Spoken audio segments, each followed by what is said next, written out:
I'm Stephen J. Abramson. Today is April 6, 2011, and I have the honor to be interviewing television executive pioneer Tom Freston. And we are in Beverly Hills, California. This is for the Archive of American Television. So we'll start at the very beginning. What was your name at birth? Thomas Freston III. Okay. And when were you born? November 22nd, 1945, And where? in New York City. Okay. Any nicknames when you were young? Tom, Sarge. There used to be a character named Sergeant Preston of the Yukon. Mm-hmm. Fortunately, I dumped that when I left high school. Okay. What was your father's name? Thomas Freston, And same as me. What did he do? He was a public relations man for a company that made paper bags and paper products.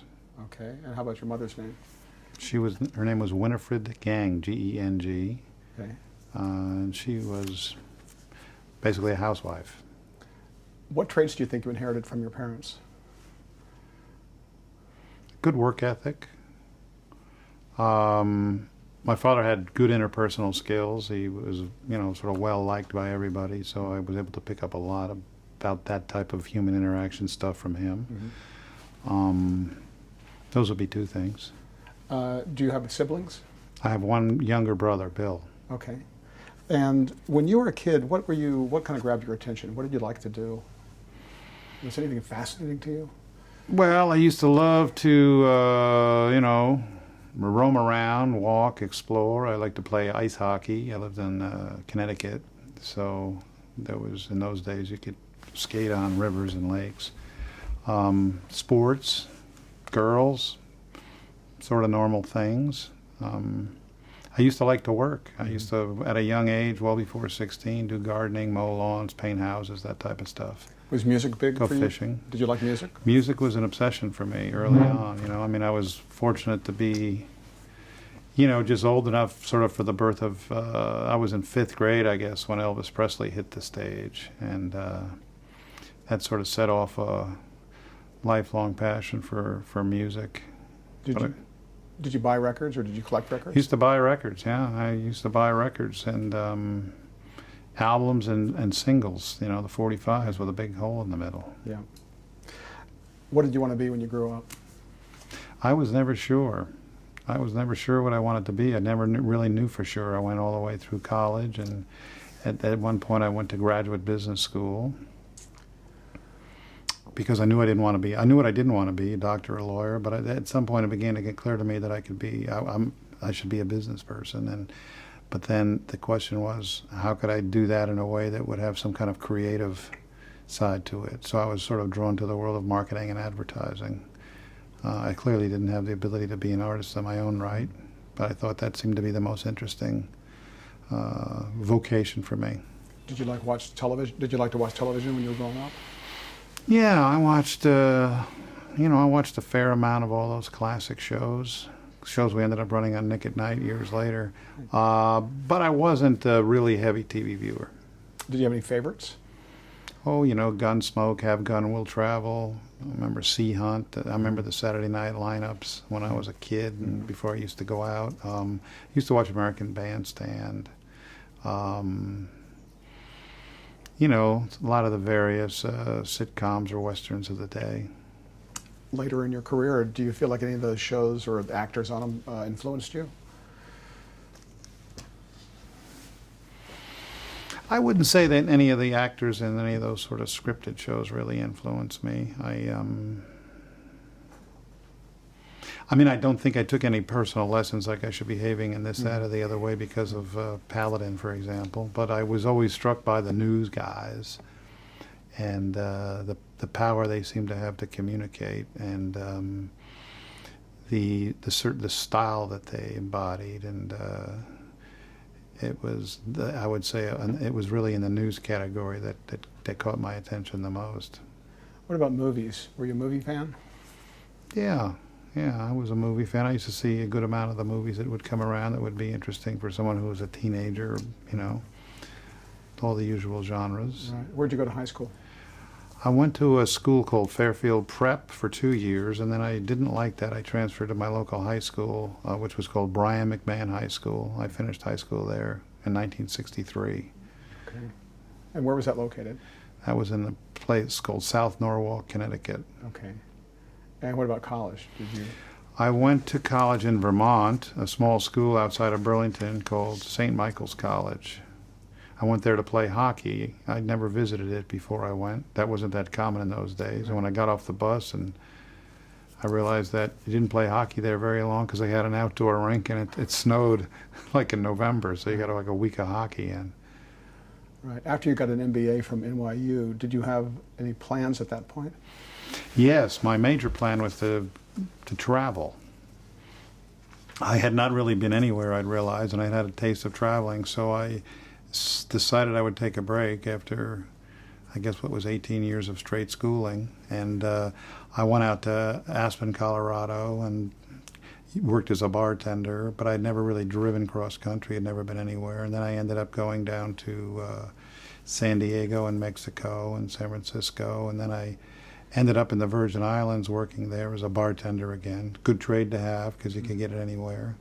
And then spent a summer in Martha's Vineyard, where once again I was a bartender. So I got very good at mixing drinks, but again I made some money, and then I came back to New York to get a job. And that was an advertising job? Yes, I saw an ad on the wall at a sub. There used to be an ad on the walls of the subway that says, "I got my job through the New York Times," and it was a job classifieds, and I had seen that in the advertising section, like a little 3-line ad looking for, people to enter the advertising business from Benton and Bowles. So I got an interview and got the job. That was my first grown-up job. Right. How'd you like it? I didn't like it that much. It was, in retrospect, very valuable in terms of learning business communication skills and getting a sense how a business worked. But my first account they assigned me to was Hasbro Toys, and it was the G.I. Joe account. Now, mind you, the Vietnam War was still going on, so they're trying to reposition G.I. Joe from a military figure to an action man. I was sort of involved in that, and then they moved me around to a couple other accounts over a year or two. I got a promotion, and then they told me I was going to be assigned to the Charmin toilet paper account. That was sort of the last straw for me in the advertising business. Right. Back in the Mr. Whipple days, was it? Yeah, was that? Don't squeeze the Charmin with Yeah. Mr. Whipple. How would you describe the state of advertising at that time?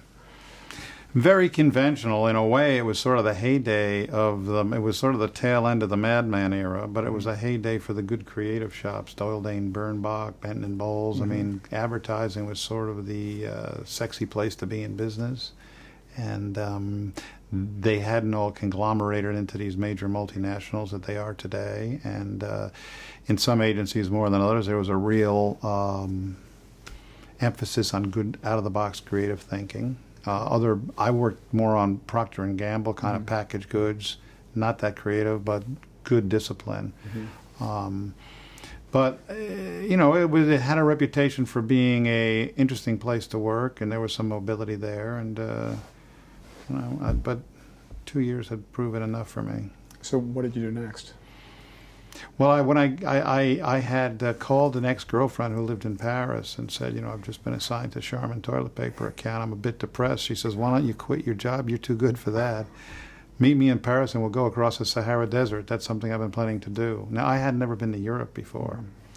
So I bought a $165 round trip, good for a year, Icelandic Airlines ticket. And on the following Friday, I was on a plane, flew to Luxembourg, met her in Paris, and we went down through France and Spain and into North Africa, and we kind of split up after a few weeks. But I kept going across the Sahara Desert, and then I hitchhiked all over Africa, went up into Europe,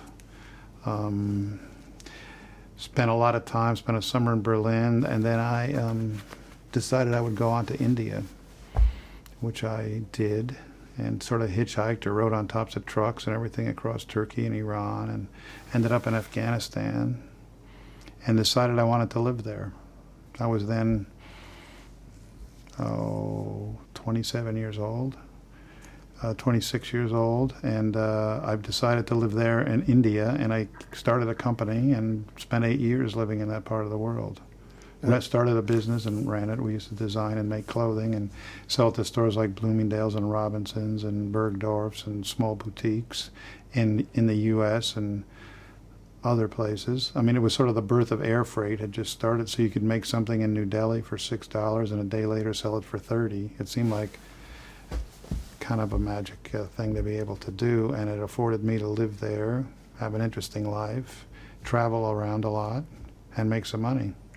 That's an incredible story that most people wouldn't even come close to even telling about part of their life. Did you know before you entered into that enterprise that you were an entrepreneur, that you had that going for you? To be able to start a clothing company in a foreign land especially. Yeah, no, it sounds, I mean, I obviously didn't know what I was doing, but I can remember a moment, like a moment of clarity. I was visiting somebody. I had come back after a year of doing that. I had brought some samples with me. I had these thoughts, like I had made some connections. And it was either do I go back to New York and get another job, or do I give this a go and see if I can raise a little money and get started? And I can remember it was a winter day, being on a diving board on a pool in New Hampshire, and thinking, I closed my eyes. I said, well, maybe it's just jump. You don't know what's going to happen. Maybe if I just do this, it will lead to other things, and things I can't even imagine. And it seemed to be the more interesting path, and what do I got to lose? I'm young. So I went for it. And, that was like a real major break point in my life. I could have had a more traditional career, and it would not nearly have been as interesting as this turned out to be. How long were you there? How long did the business last? 8 years. And we made a lot of money. I mean, I became a millionaire by the time I was 30. And I had a house in Kabul and a house in Delhi and servants and drivers, and we had this major operation, and it was fun and wild. And then there was a coup in Afghanistan of communist military officers, and that led to the invasion of Afghanistan by the Soviets. That was sort of the end of my Afghan business. And then the Indian business, which I sort of doubled down on, was a bigger part of the business in any event. The United States, with Jimmy Carter as president, instituted a clothing embargo on any apparel from India and a couple of other countries, because there was a fear about cheap imports, a common theme even today. So basically I was wiped out and came back, threw in the towel, $500,000 in debt, come back at 34, tail between my legs. And, it was sort of a hard thing to do, because people would always say, well, 8 years you're out living in Afghanistan and India, and we're here working our ass off in New York, but moving our careers ahead. And I now came back, and I feel like I'm a college graduate. I'm just about to get a new job doing something else. I didn't really have any money to start another business. I was really kind of fed up and beat down. So that was another moment, trying to reinvent myself. Was it difficult to get back into kind of it's almost like you're out of the loop in terms of entertainment, advertising, television? Out of the loop would be an understatement. They didn't even have TV in either of these countries. They had a little bit of TV in India. God knows I didn't have a TV. So I was out of it, totally. So I decided I would very methodically go about trying to think of a career change for myself that would allow me to feel the same kind of passion and enjoyment I got out of my last career, and I would be willing to start at the bottom. And I went out and did something I'd never done before. I bought a self-help book. It was the first edition of What Color Is Your Parachute, which is a book that's still out there today. And that book lit me up, because it said, people change careers all times in their life. You can have several chapters in your life. It's a more interesting life. By the way, you build up skills that are transferable to other industries. And you should think of things that you're excited about. And they had a little thing where you could do a self-evaluation. And then a lot of tips on how to look for jobs once you determine what you want. But the main thing was find something you love and have a passion for. So in doing this evaluation, it came down to music and entertainment. My brother at the time was an executive in the movie industry, in the music business. Mm-hmm. That was the 70s, so he was always riding around in limousines. That was when the golden days. And he said, I could do this. This looks pretty easy. How do these guys make all this money? And in any event, I really did my research and determined I wanted to be in a business also that was sort of ascendant, because there would be job creation, mobility. Maybe I could catch up. And in a real moment of serendipity, after doing all this homework and determining music is like my major passion, and I'm good at it, and I have entrepreneurial abilities and the curiosity, and I had built a lot of confidence by living abroad. I got a call from my brother saying, this friend of mine just left the radio business and he's starting in this new company called Warner Amex Satellite Entertainment Company.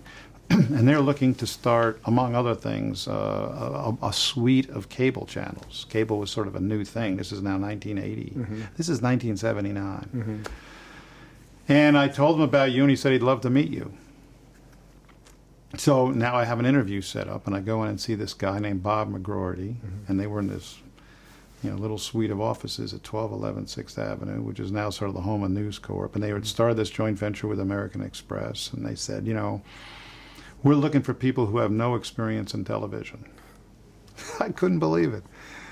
I said, well, I'm your guy. I've been in a place that didn't even have television, because they were looking for people with no experience in television, because their point was, we want to create a new form of TV. We don't want to employ people from ABC, PBS, NBC, which were the players at the time, because they had bad habits, and obviously they had budgets we're never going to have anything like. We can't afford to spend any money on programming, and we're going to try and figure out how to invent a new form of television that would be these narrowcast channels. They said, look at what happened in radio. We used to have all these AM stations, and then these FM stations came in the 60s, and it was, all classic rock or experimental music or classical, and that the world of television as we knew it was these general interest networks. Because of this wire into the home, it's going to be possible to get out of the mainstream competition, do one thing all the time to a specific audience, make it smart, brand it like a magazine. And we had an idea to do an all-music channel, an all-children's channel, an all-movie channel, which was ultimately called a movie channel, and it was Nickelodeon. And they had plans for a shopping channel and some other channels. The vision that this guy had was he and this guy, John Lack, who was his boss. They had both been in the radio business, sharp talkers, good guys.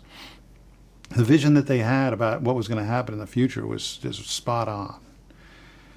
So he introduced me to John Lack, who was this very charismatic guy who, I went in his office, it looked like he was sitting at a cocktail table. There was no papers or books or anything. And he said, we're looking to hire a lot of people in the next few weeks. And it came down, I went back to Bob, and they said, we'd like to offer you a job.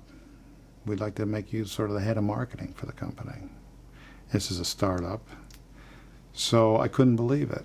So I said, okay, that's fantastic. But I said, there's just one more thing I want to do. I have something's come up, and I have to go to Morocco for a few weeks. I was thinking I would have one last fling, and before I started this new career, and they said, well, I don't know, we need someone to start right now. But, come back in a couple of weeks, and if the job's open, we'll save it for you. So I went off to Morocco and sort of indulged myself. It was sort of the last fling before college kind of thing. I came back, and they said, well, we've hired somebody to take your place, but you can work for him. He came along, and I was a bit deflated, and they said, and we'll set you. You'll work for him, but we're doing these regional offices, and you'll be in charge of the Eastern Regional Office. And they ushered me in my office, which was like a soda warehouse where they kept all the soda cans. I didn't know it at the time, but that turned out to be a blessing in disguise. But I started in November 18th, 1980. March 18th, 1980, at WASAC, as it was called. And I've talked too long in answering one question. I'm sorry. It's been great, actually. And who did you report to? Who was the person you did report to? I reported to a man named Richard Gilmano. Now, over time, Richard Gilmano and Bob McGroarty and John Lack and all these guys at the high level of the company got fired. Fired because they made sort of some threshold mistakes, or were thought to have made them, which would be inevitable in a startup. And I was just down low enough when that axe swung, so I could kind of learn this business a bit out of the line of fire. And it turned out I was introduced to a guy named Bob Pittman, who was hired. He was 24, I was 34. He was the new head of programming for the network. He was a brilliant guy with an amazing reputation, fast-talking son of a preacher man, and has made quite a career of himself ever since. But he said, you know, we're starting this music channel development team. That was called just the Music Channel, and I told him my story. He was particularly impressed that I had not gone and take the job right away and went off to Marrakesh. He liked that. So he offered me the job as the head of marketing on a 6-person team whose assignment it was to develop the concept and roll out the idea of and the reality of what became MTV. Okay. So that was in October of 1980. And so I ended up in exactly the greatest place I could have imagined. What was the original concept for what became MTV? The original concept was we're going to make a 24-hour all-music channel. We're going to use this new music form called a music video, which I actually was familiar with because they really had, while they had no awareness or distribution in the U.S., they were quite popular in Europe.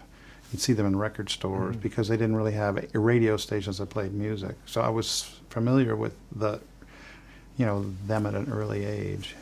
And the idea was we were going to program those 24 hours a day, and we were going to go after, put together the two things that the baby boom audience loved the most, television and music, and we were going to make it innovative and brilliant. And, but the simple idea was 24-hour music channel. We had to add the bells and whistles, and we went about it pretty methodically. Did that idea come from one person, or was it sort of a collaborative thing? Well, success has many fathers. The idea for doing MTV, came from John Lack. It was his baby. He hired Bob to do it.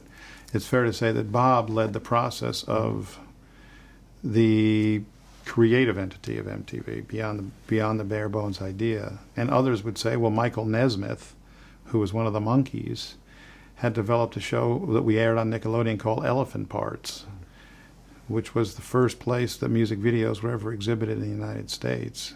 He would say, well, someone stole my idea, because that was sort of the predecessor vehicle for a music channel, I imagined. But we were off and running with MTV. Now, the name Music Television, MTV, sounds simple enough, but how was that, just the name, conceived? Was it that simple? Yeah, it was amazing. When it came up, everyone said, I don't like it. I don't like that name. It's not good. And I realized that whatever you name something is sort of irrelevant. It's what meaning you put into it subsequently. I can always remember this ad agency coming into us. The first thing you have to do about Nickelodeon is change the name because it's big and long and clumsy. It's representative of some German thing from the 1890s, and kids don't like it. Yeah. But MTV wasn't a real, it just sort of came into place, and we said it enough, and it sounded okay. Were other names considered? Were there other choices you even thought about? Yeah, there were. I can't remember them. There'd be like Phoenix or the Phoenix or the Music Spot, some stuff like the kind of hokey stuff. Right. What was the state of music on television at that time? There really wasn't much. It was sort of, music would be on some late night shows. They'd say, they'd have a comedy act, and then here's so-and-so.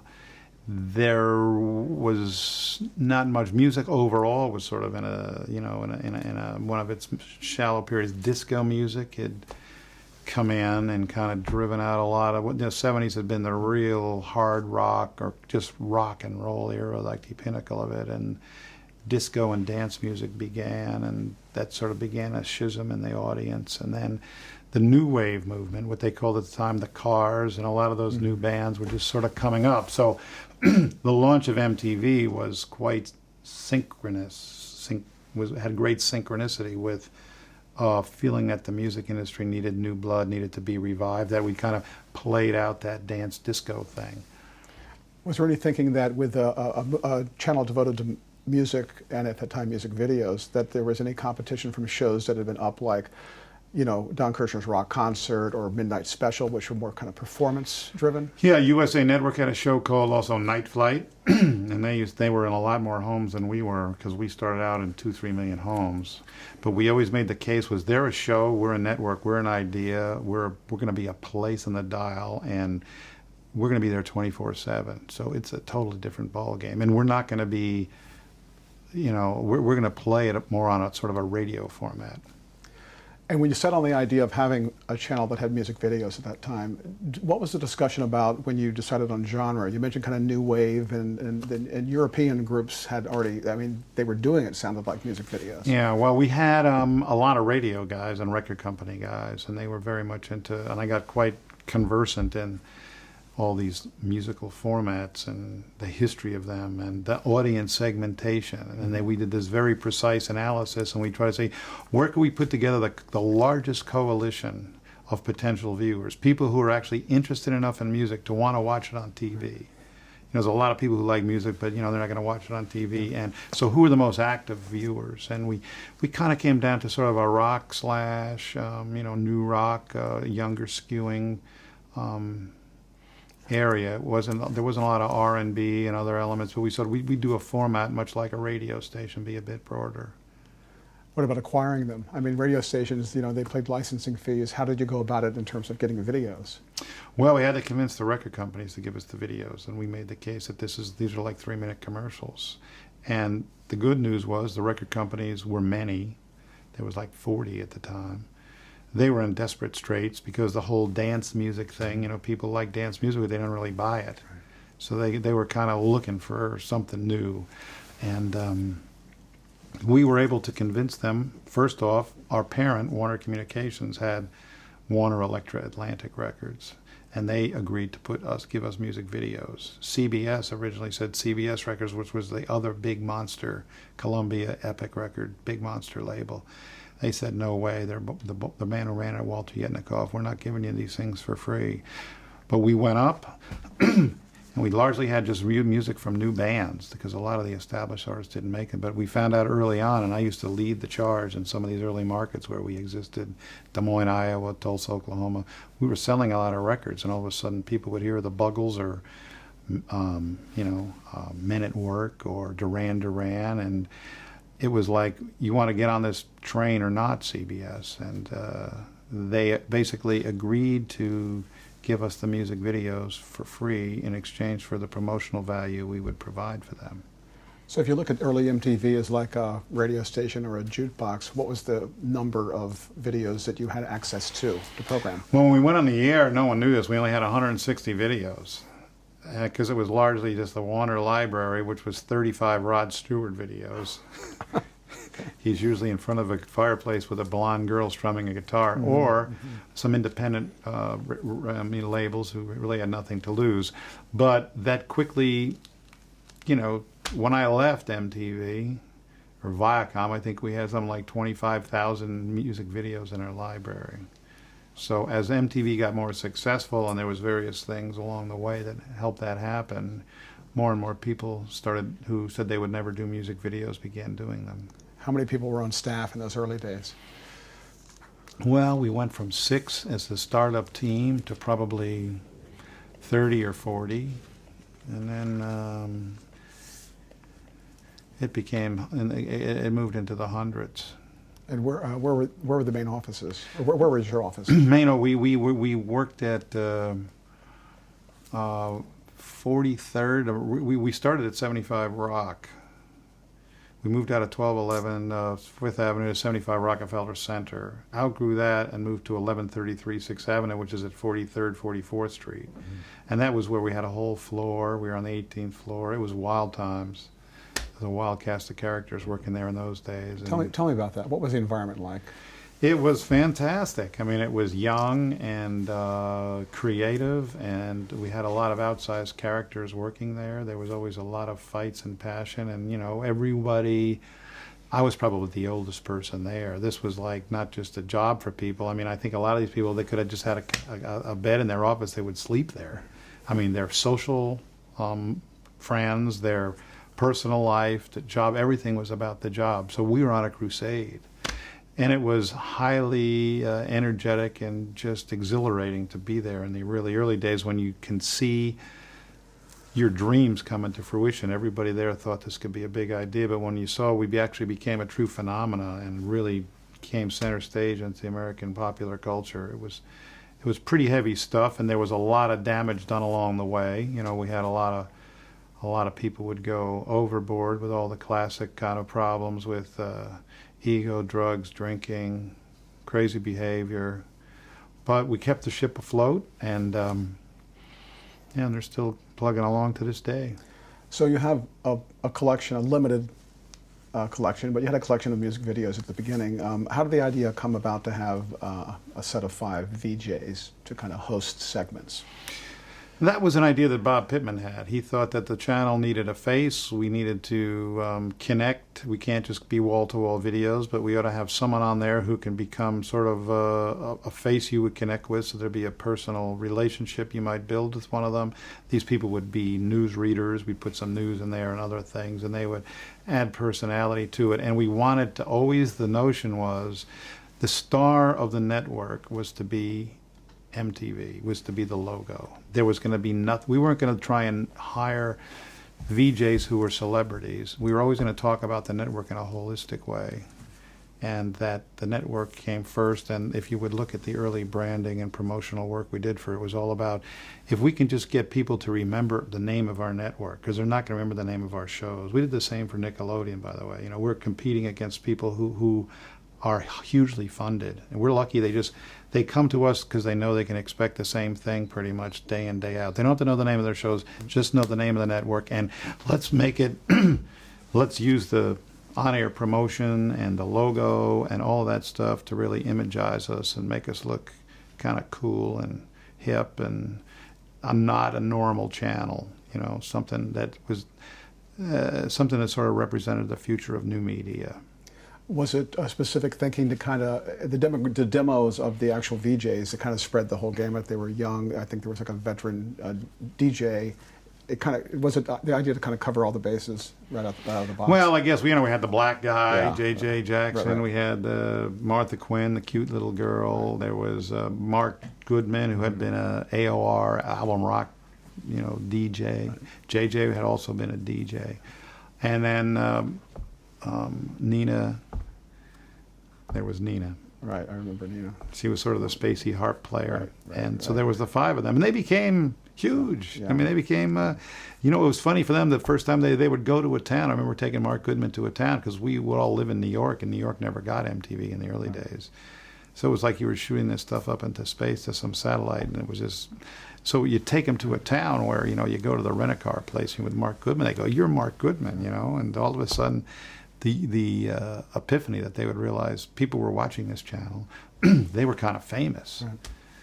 That just, of course, built over time. It was Nina Blackwell, wasn't it? Nina Blackwell. Right. Very good. Yeah. So what was your marketing budget like in those days?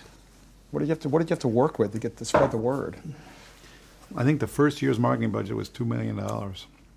So we couldn't obviously employ, any kind of major market spending. We would move along, do a lot of stuff on the promotion front, try and build word of mouth, try and do some crazy contests and things like that would get us noticed. We began to spend major marketing in around 1983, 84 when we began the I Want My MTV campaign, because we had reached a dead wall with the cable community. They refused to add the MTV network. We wanted 10 cents for it, a subscriber a month. And the cable industry then was pretty much decentralized. Cable operators were largely older white men, pole climbers we used to call them. That wasn't always true, but they certainly had nothing in common with what they thought was the unruly rock and roll audience. They couldn't really believe people would watch this on television. We had no Nielsen data. Right. And we decided our choice was to go over their head with an advertising campaign. We had to somehow, because we were being threatened to be closed down by Warner Communications. They had a CEO named Drew Lewis, who was the same guy that Reagan had hired, who fired all the air traffic controllers. He was sort of a slash and burn. This thing ain't making any money. I don't understand what it is. You better prove your mettle quickly. So we hired George Lois, famous advertising guy, and we explained the problem. We basically had to go over the head of the distributors and light up our potential fan base in these cities. And the conventional agency people said, well, you don't want to advertise where you don't have any customers. I said, well, our point is we don't have any customers. So if we could get the people out there to know that MTV was here, to have it validated by big rock stars, Mick Jagger, Pete Townsend, etc., and have advertising, we hired this fellow named Dale Pond who worked with George, and let's lay in a lot of advertising over 3 weeks, bombard the market, huge amount of rating points. And we came up with I Want My MTV. George, 15 years earlier, had come up with I Want My Mapo. That's right. Which, if you're a real baby boomer, you remember that. Yeah. Had to torment your mother to buy that in the store. So we'd run these MTV spots, I Want My MTV. We put a lot of fun animation to I worked on that. That was a big thing for me for a bunch of years. And we would go into a market, and after 3 weeks, every cable operator in the market would call up and say, okay, I give up, I'll take it. So we would go market by market by market across the country, and we would roll up 1 million, 1.5 million new subscribers a month. So there was a buzz that was kind of spreading. Would people actually call their local They operators? would call. And He go, says, want call my, your literally cable say? company and And say, they would say, I want my MTV. And the phone lines would light up, and they'd never seen anything like that. I mean, it didn't take them long to say, let's add this thing. I mean, obviously there's a demand for it. Maybe we get some new people to sign up for cable because of it. And, people are going to torment us if we don't have it. We're not like a state-of-the-art cable carrier. There's this new channel out there. We were helped at the same time because CNN and ESPN and a lot of these channels, we were all kind of making our way at the same time. So our competitors were sort of our friends in a way because we were all building this new category of cable programming. But yeah, that campaign saved us from extinction. As the marketing chief, were you able to have a lot of input into formatting or content of the channel? Yeah, well, at the very top of the network, we'd always talk about, what we needed to do. I mean, everybody had an opinion. Everybody could stand up and shout, and it was pretty spirited about, what kind of music we're playing, and everyone would have their nose in everybody else's business, which, was sort of anarchic, but at the for a while it worked well.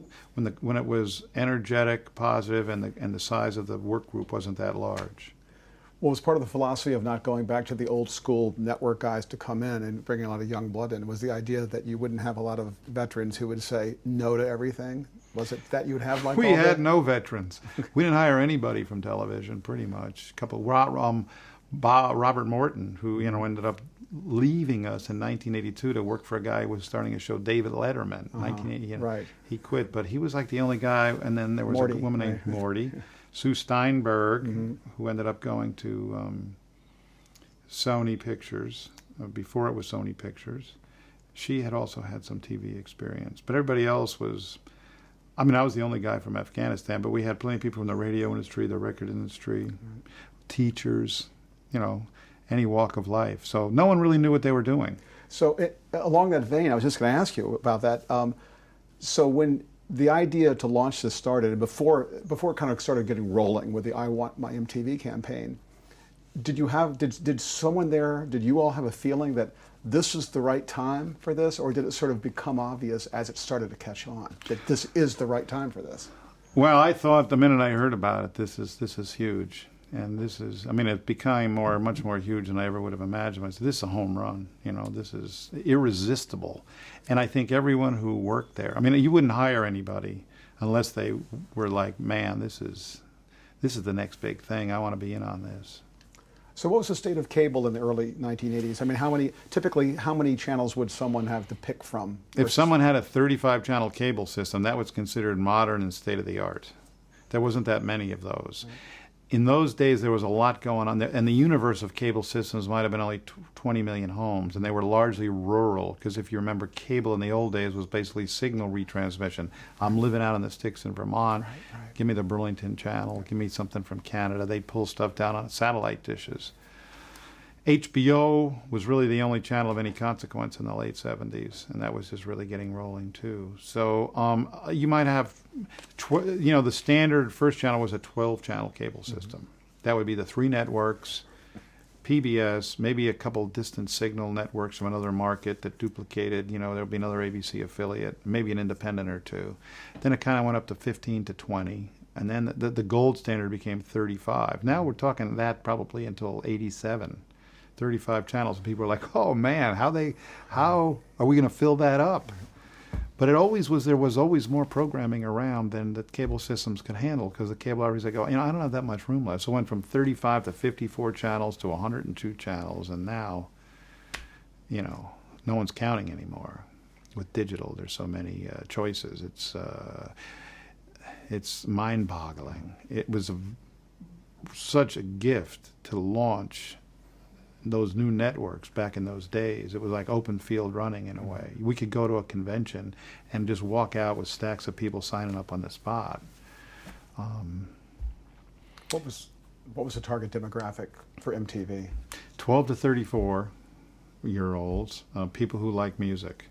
Within that, the subset, the real key demo was 18 to 24. And because of the guys with the radio background, there was always there was very big research orientation into the audience composition. Basically 90% of our audience would fall within those demographics. And we made the case it's a very pure sale for advertisers. It's a hard to reach audience on TV. These people are generally out, they're not around, they're not heavy TV viewers. They're expensive if you want to reach just them, because you have to buy some network show that skews probably a lot older than that to get just the corner of the group you want to get. Okay. Is this going okay so far? Great. It's like amazing. Yeah. You're touching all the bases, everything. Yeah. Okay. Very, very good. Very complete. Yes. Excellent. So right out of the box, did MTV excite music lovers who were even out of the demographic? I mean, did record sales increase because of MTV?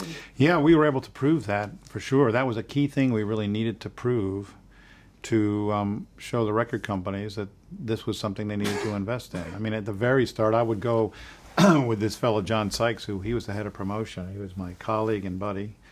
We would go to these early markets, and we would go to the record stores and go, oh man, I'm selling all these Buggles records. And we get quotes from these record store owners, or we get quotes from radio station people saying because of exposure on MTV, we had to add the Duran Duran record, which, there was not even a promotion man selling that. And, they knew that radio sold records. So you'd have to say, well, God, television's so much more of a powerful medium for influencing, and you can hear a song and get familiar with it much quicker if you're watching it on TV than listening it repeatedly on the radio. So we quantified that with ads and billboard and Cashbox, and we would go around and speak to all the record company promotion people and got them pretty convinced that was the case. And then they would find out, obviously, as we went along, they used to battle to get added on MTV every week. And, if you were in heavy rotation on MTV, there was a period of time when you were king. It was sort of that heyday in the mid-'80s to early '90s. Mid-'80s to mid-'90s, I'd say. It was a very, very powerful record promotion machine. Okay, you mentioned the Buggles. So for the record, for those who don't know it, what was the first video that ever aired on MTV? Video killed the radio star, and which it never really did do, of course. Nobody kills anybody in the media business. Everything moves over and makes room for the new guy. But there's always that fear that something's going to kill off. I mean, TV would kill off movies. And yeah, I mean, you think of the movie theater owners, everyone's going to kill them off. Right. Pay TV. Or DVDs would kill movies and everything. People like to go to the movies, I think, for social reasons, among other things. Right, just to the run-up to the launch, which is on August 1st, 1980, I believe. Is that 81. 81. Were there any last-minute kind of difficulties or glitches or anything that any worries, or was it kind of a smooth launch? We kind of had a smooth launch. I mean, there was issues along the way, about our logo and were we going to do this or that, or were we going to take it in this or that direction. We had a big, I remember we went to see, the head of the company, Jack Schneider, who was an old CBS guy. He was like, had been president of CBS Network, sort of out of place, but had been hired as the grown-up. We had come up with a logo for $1,000, the MTV logo that you see today, with an offbeat downtown company called Manhattan Design. And we had a very key guy to the whole development of MTV who never gets enough credit. His name was Fred Seibert, who was an offbeat promotion guy, advertising guy, creative thinker, and he just loved this logo. And we made up 10 or 12 versions of it and said, it's going to be a container, and we're going to fill it and change it. It's going to like have whiskers on it, and there's going to be eels in it, and it's going to look like nothing they've ever seen before. And we took it to Benton and Ball, to Ogilvy and Mather, that Jack Schneider had hired. And I can remember the creative director saying, "You can't use this. This. I've been in the business for 20 years. This breaks every rule of corporate identity. Mm-hmm. Look at the CBS logo. Look what it is. That's what you want. You don't want it to change. It has to be consistent. You need a logo that's consistent. This looks like it's a cinder block company." And Fred, to his credit, said, well, our consistency is going to be our inconsistency. We're going to continue to change this and morph it, and if you don't like it, that's too bad, because that's what we're going to do. And then this gentleman called Jack Schneider and said, I got to just tell you something, your crew was here, and they're about to do something that's going to tank this network. They're going to put this ugliest logo I've ever seen in my life on TV. And, Jack listened to him, talked to us, we convinced him we were on the right track, and we fired the agency. Years later, 15 years later, I'm at the car park of the Four Seasons in L.A., and I see this guy. I won't mention his name, but he sees me, and I look at him, and he goes, I know.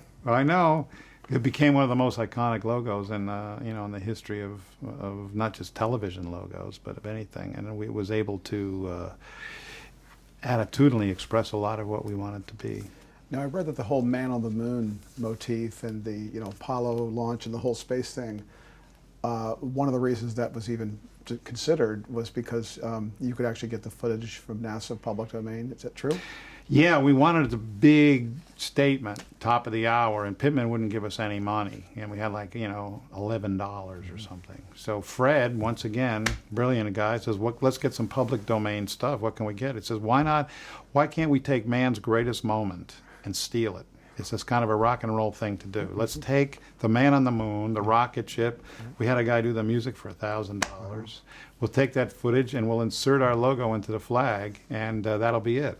The whole thing cost $1,000. And, it became really our signature for many years until we had that explosion in '86 of the shuttle mission. You mentioned some of the artists, I guess, that were in the Warner catalog, were the early videos. Can you think of some other ones that were kind of, that maybe even some that no one had even heard of, that were all of a sudden appearing in music videos? Well, there was, Boy George and Culture Club. Mm-hmm. There was that whole new wave, Dexy's Midnight Runners. I mean, not that many of them. The Police, yeah. U2. They were all unknown. I mean, we kind of, our growth paralleled U2's very closely. Duran Duran wasn't that known either. Duran Duran, it just came from nowhere. Yeah. There was, what's his name, the Stray Cats, Brian Setzer. Right. There was Cyndi Lauper. There was a lot of people who came up, and MTV really, the Cars. I mean, the Cars had a head start, but we really kind of moved their career into a whole other level. There was a whole generation of artists that were young whose timing on the scene was coincident with the birth of MTV, that were able to, the music videos in those days were nothing extravagant. I mean, they were kind of fun. No one did it too seriously. But they would get fame a lot more quickly than they might have ordinarily. Hall & Oates was a band that came up. There was a Men at Work from Australia. Midnight Oil. Mm-hmm. I was watching back then, and I remember specifically there were sometimes performance-oriented videos, and there were videos that were off the charts. Like there was a Cars video, I forget the song, but they used a graphics house, I think, in New York, and it was a very iconic video. Won a video of the year one year. That's the one. Yeah. God. But it seemed like that influenced the sort of competition to make better videos. Is that true? Oh, yeah. There was a whole, so many, you look at Julian Temple and David Fincher, and these guys were kids. Music videos where you could make your mark, and there was a lot of creative competition. It was sort of like a Renaissance period. Everyone was trying to outdo everybody else. The budgets gradually got bigger.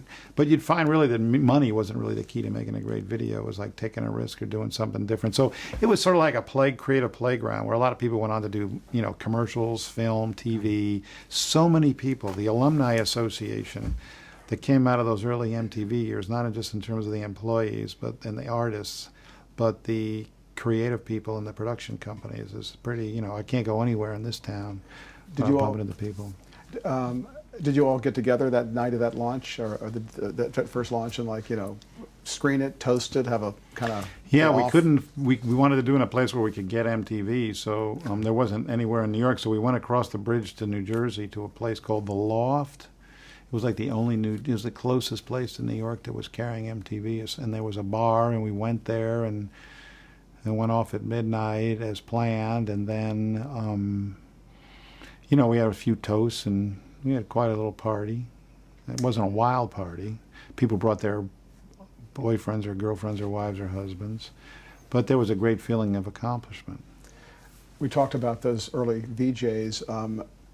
Was it a real large process to cast them, to hire them, or was it? Yeah, they did a lot. They looked at a lot of people. I wasn't that close to it, so I just saw some of the finalists. But Morty and Sue Steinberg, they cast a lot of people in New York, LA, and a couple other cities, and they came up with what they thought was this ideal balance. Bob Pittman was very involved in the final selection. When you were rolling it out market to market, were there some markets that were resistant, or just flat out, even with the "I Want My MTV" going on, that were just like, they were just not, we're not going to have any of it at that time? Yeah, we'd get a lot of that in the South, Texas in particular. You're doing the work of the devil. We're not going to do it under any circumstances. But we always won at the end of the day. Arkansas. Sometimes we get thrown off a cable system. We'd go berserk, and we'd go into a market and try and rally our fans, and we'd always get reinstated. We knew if the people could be successful in terms of taking us off, because there was a lot of people who didn't believe in what we were doing.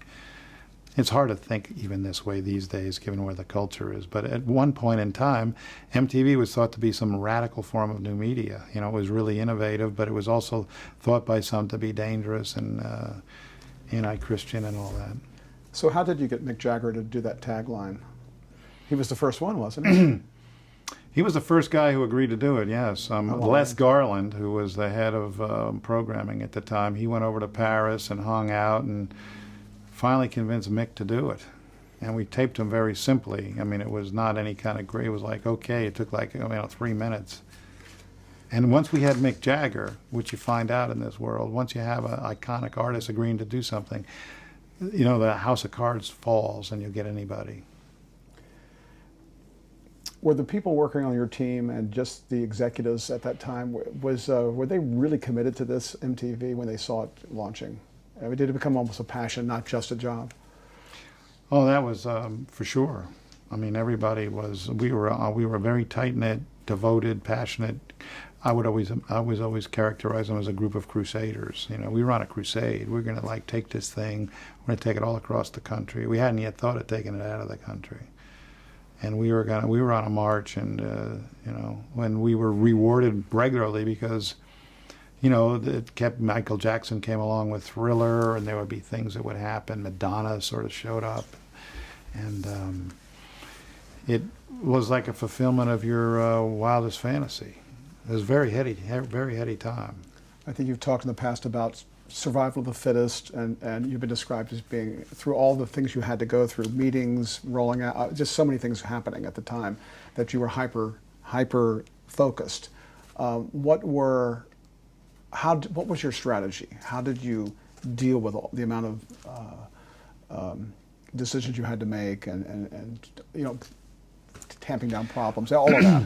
Well, the main thing was, I thought, if we can make a connection with the viewer, if we could find our audience and build an authentic bond and loyalty, if we could do that, if we could really make sure we're hitting it right, and that we had a viewer base, and that they were loyal, and we needed that loyalty, that all of the other problems in business could be dealt with, that we would then have the strength to get the distribution that we needed. We could then make the case to advertisers that we could get the kind of premium CPMs that we wanted, because we could point to this all the time. We could get the record companies and the music industry to support us, and that the press would think we were doing great. So the main thing was this maniacal consumer focus of building that connection. And that was true for all our Comedy Central, Nickelodeon, and so forth. It was, let's be audience experts. There's an audience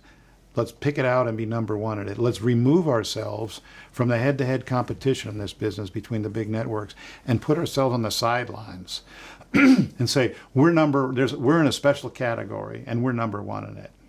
And therefore, the normal kind of competitive stuff, we kind of kept our head above it, and we were able to exist in our own little world. And then, of course, there's still a whole bunch of other problems which come out with your staffing and everything else. But the main problems could be dealt with, I think. Get yourself out of the fray, remove yourself from normal competition, and focus on that, delivering a product and establishing a relationship. So what kept you motivated? I love the program form at MTV. I love music, and I love being around it. I couldn't believe in many ways I was actually doing this, that this was all happening sometimes. It was so exhilarating. And I like the people that I work with. I had really missed, one of the things I realized that I missed when I was in those years in Afghanistan and India was working with a team. I was pretty much a lone wolf. I had a few people who worked for me. I was spending most of my time with Afghans and Indians, and that was fine. But I did miss that collegiality that I also had experienced at Benton and Bowles. So being part of a team and having a common focus was a great form of motivation. In those days, none of us made any money. It was not like, and everyone would have taken the job for half the money, and they weren't paying us any money to begin with. We didn't have any money. So tell me a little bit about the growth of MTV in just those first few years. Well, we went on the air with probably 2.5 million subs, and a year later of subscribers, we had maybe 4, and then maybe it went to 7. So, by the time 1984 rolls around, you're only in maybe 7-8 million homes out of what was then 80 million homes in America. So you had pretty low penetration, and you hadn't yet hit LA or New York.